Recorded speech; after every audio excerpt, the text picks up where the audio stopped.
এই পথ যদি না শেষ হয় তবে কেমন হতো তুমি বলো তো। বলো একটু। হ্যাঁ, যদি এই পথ না শেষ হয়। হ্যাঁ, জীবন ধন্য না হতো। ও বাবা বাবা, জীবন ধন্য না হতো। ওয়াও।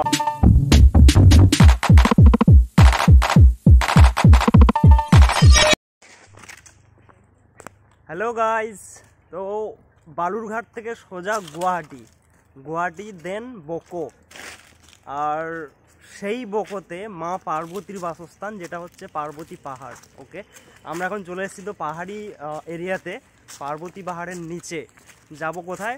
মা পার্বতীর কাছে, পার্বতী টেম্পলে। এখানে কারা কারা রয়েছে একটু সবাই দেখে নাও। জেঠু রয়েছে, জেঠু হাই বলো। হাই।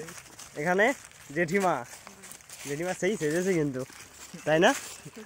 জেঠু বা কম নয়, জেঠু কোথায় কম। আরে জয়। তো আমরা এই যে দেখো নিচ থেকে একদম শুরু করে দিলাম আজকে জার্নি। নিচ থেকে হয়ে এই যে পাহাড়ে ওঠা শুরু করে দিয়েছি। এখন থেকে আমার তো শ্বাস ফুলতে শুরু করছে জেঠু, এখন থেকে শ্বাস প্রশ্বাস এই হতে শুরু করছে। যাই হোক, এই সবে জার্নি শুরু হলো। গাছের পাতাগুলো একদম শুকিয়ে গেছে। কয়েকদিন আগে এসেছিলাম তখন একদম কিন্তু সবুজ সবুজ ছিল। হ্যাঁ, পুরো এই গাছগুলো ভরেই ছিল পাতা। এখন দেখছি সব ঝরে পড়ে গেছে। গরমকাল অলরেডি স্টার্ট হয়ে গেছে। যাই হোক, আমরা উপর পর্যন্ত উঠি, একদম উপরে উঠবো, অনেকটা স্টেপ উঠতে হবে, তারপর পুরো একদম সিচুয়েশান দেখাবো ওখানে জেঠু, তাই না? হ্যাঁ, তোমার শরীর দুর্বল একদম। আমি সত্যি আমি একদম প্রচুর উইক। হ্যাঁ, উইক মানে সমস্ত রাত্রি জায়গা। হ্যাঁ, তারপরেও কন্টিনিউ 1 সপ্তাহ নাইট ডিউটি করলাম। তারপরে এই যে পাহাড়ে উঠছি, জানি না মা পার্বতী কেমনভাবে নিয়ে যায়। আমি সঙ্গে ধরেছি, জেঠু আমায় তুলে নিয়ে যাবে। দেখো, চলো পৌঁছই, তারপর ওপরে দেখাচ্ছি। ওকে গাইস, আমরা মা পার্বতীর দর্শনে যাচ্ছি। একদম খাড়া পাহাড়ে উঠে পড়েছি। দেখো এখান থেকে নিচের দিকে দেখতেই পাচ্ছ, আমি উঠতেই পারছি না। দেখো জেঠু আমায় টেনে টেনে তুলে নিয়ে যাচ্ছে। কিছুক্ষণের জন্য কোলে নিয়ে নিয়েছিল, তারপর আবার নেমে আবার হেঁটে হেঁটে যাচ্ছি। ওয়াও, এই জায়গাটা দেখো, সেই হাওয়া দিচ্ছে, দারুণ ঠান্ডা ওয়েদার এখানে। জেঠিমা থেকে গেছে।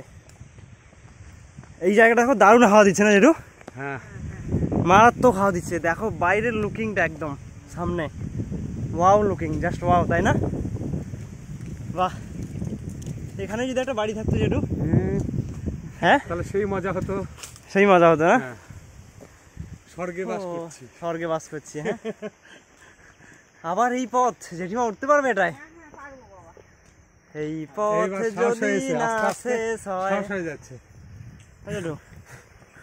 এই পথ যদি না শেষ হয় তবে কেমন হতো তুমি বলো তো।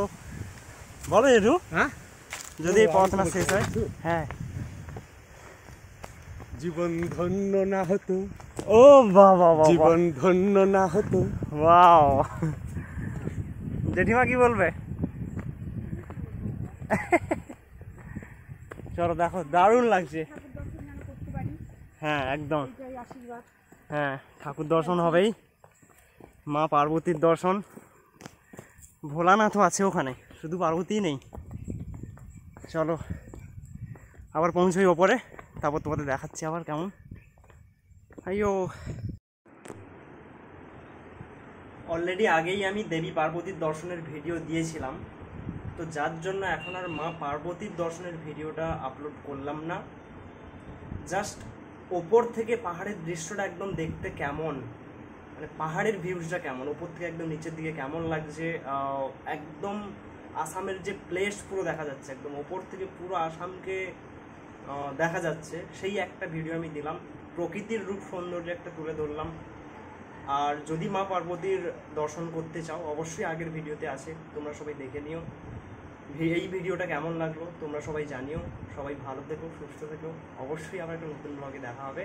ওকে, চলো, বাই বাই।